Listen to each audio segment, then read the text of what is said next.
First of all మనం చూడబోయే reports ఏమంటే స్టాక్ రిసీట్స్. ఓకేనా, R8 లో స్టాక్ రిసీట్స్ అనేది మనం ప్రతిరోజు ఇది ఫాలో చేయాల్సిన ఒక వర్క్ అండి.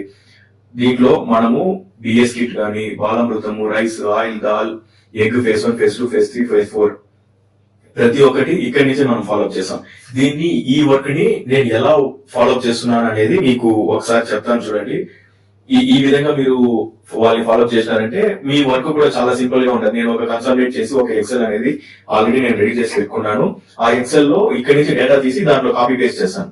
కొంతమంది మేబీ ఇక్కడి నుంచి డౌన్లోడ్ చేసి ప్రతిదానికి వాళ్ళు ఫార్మేటింగ్ చేసి పంపించే మెథడ్స్ కొన్ని ఉంటుంది. లేదు అంటే మనం ఆల్రెడీ ఒక డేటాని కన్సల్టేట్ చేసి పెట్టేసి ఉంటాము. దాంట్లో ఈ డేటాని కాపీ పేస్ట్ చేసి వాట్సాప్ లో షేర్ చేసేది ఒక మెథడ్ అనేది ఉంటుందండి. దీంట్లో నేను ఎలా వర్క్ చేస్తాను అనేది చెప్తాను. దీనికన్నా సింపుల్ గా వర్క్ చేసే వాళ్ళు కూడా ఉంటారు. నా వర్క్ ఎలా ఉంటుంది అనేది మీకు ఇప్పుడు చెప్తాను చూడండి. ఓకేనా, R8 కి వెళ్దాం. స్టాక్ రిసీప్ట్స్ అనేసి ఉంటుంది. స్టాక్ రిసీప్ట్స్ లో ఫస్ట్ ఆఫ్ ఆల్ R8.4 అనేది చూసారా, రైస్, ఆయిల్, దాల్. ఓకేనా, రైస్, దాల్, ఆయిల్ అనేసి చూసారా, వీటిని డౌన్లోడ్ చేసుకోవాలి.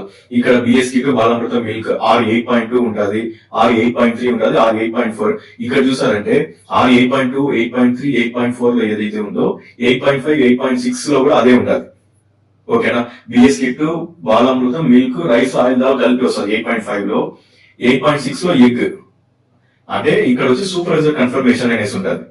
ఓకేనా, ఈ రెండు సూపర్వైజర్ కన్ఫర్మేషన్ లో ఉండేది తీసుకుంటాం. ఇది ఒక్కటి మాత్రం R1 8.4 నుంచి చూసారా, రైస్, ఆయిల్, దాల్. ఇవి మాత్రం ఏం చేస్తామంటే నార్మల్ గా ఉండేది తీసుకుంటాం. ఓకేనా, రైస్, ఆయిల్, దాల్ ఎందుకు నార్మల్ గా ఉండేది తీసుకుంటామంటే దీంట్లో ప్రతిదీ ఇండివిజువల్